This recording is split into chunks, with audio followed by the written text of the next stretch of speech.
తిరుపతిలో మెగా ఉచిత వైద్య శిబిరాన్ని నిర్వహించారు. జాతీయ రహదారి భద్రతా మాసోత్సవాల సందర్భంగా ఈ కార్యక్రమాన్ని ఏర్పాటు చేశారు. తిరుపతి జిల్లా రవాణా శాఖాధికారి కార్యాలయంలో నిర్వహించిన ఈ కార్యక్రమంలో రాయలసీమ జోన్ ప్రాంతీయ సంయుక్త రవాణా కమిషనర్ కృష్ణవేణి పాల్గొన్నారు. Doctor BN Reddy multi speciality hospital వారి సౌజన్యంతో స్టేట్ బ్యాంక్ ఆఫ్ ఇండియా సహకారంతో ఈ శిబిరం ఏర్పాటు చేశారు. సుమారు 200 మందికి ఉచిత వైద్య పరీక్షలు నిర్వహించారు.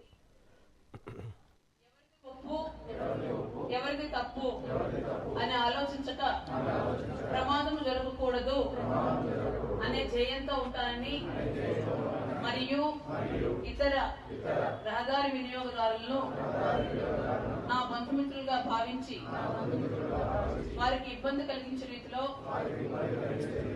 ప్రవర్తించనని, దుర్వ్యసనాల జోలికి వెళ్ళనని, నా ఆరోగ్యాన్ని నేను కాపాడుకుంటూ రహదారి భద్రతకు పూర్తిగా సహకరిస్తానని ప్రతిజ్ఞ చేయించున్నాను.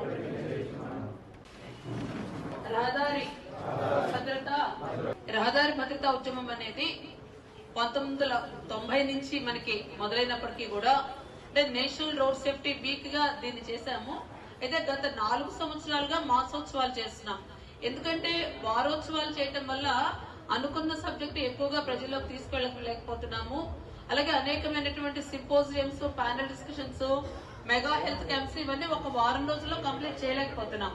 కాబట్టి మాసోత్సవంగా పెట్టి నెల పొడుగుతా దీనికి సంబంధించినటువంటి అనేక కార్యక్రమాలు చేయడానికి కేంద్ర ప్రభుత్వం నిర్ణయించి గత 4 సంవత్సరాలు. కాబట్టి మనకి పెద్దలు ఏం చెప్పారంటే వినా దైన్యైన జీవితం అనాయాసైన మరణం అని చెప్పారు. అంటే దైన్యత్వం లేని జీవితం అంటే ఎవరి మీద ఆధారపడకుండా, ఎటువంటి అంగవైకల్యం లేకుండా సక్రమంగా వాహన చోదకులు వాహనాన్ని నడిపి జీవితాంతము కూడా వాళ్ళు కంఫర్టబుల్ గా ఉండేటటువంటిది.